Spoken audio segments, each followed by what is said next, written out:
Alors évidemment, vous pouvez l'acheter juste parce que le titre vous intéresse, mais je peux aussi vous raconter un petit peu, non pas le livre, mais ce que j'y raconte. Ça commence par une introduction, mais ça je vais pas en parler. Non, il y a une première partie qui parle de l'eau. L'eau dont on est fait à moins 70% d'eau, hein, nous-mêmes. Mais quelle place l'eau a dans les religions? On en parle un peu partout, dans l'imaginaire de l'humanité. L'eau a une grande place, mais aussi scientifiquement, que c'est quoi l'eau?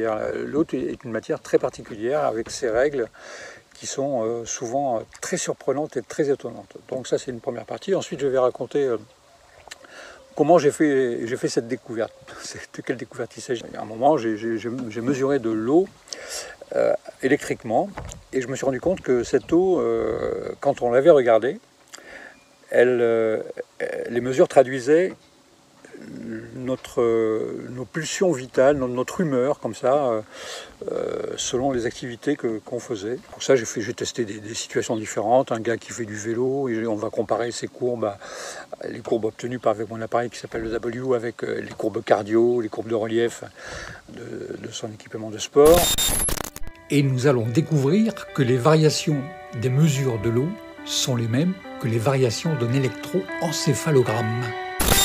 Voilà, il y a des tas d'exemples comme ça qui sont illustrés à la fois par les courbes et par le commentaire, l'explication de ce que ça raconte. Qu'est-ce que ça raconte de nous, en fait, ces mesures? Là, on est dans un côté plus psychologique, c'est-à-dire comment on fonctionne, nous, les humains.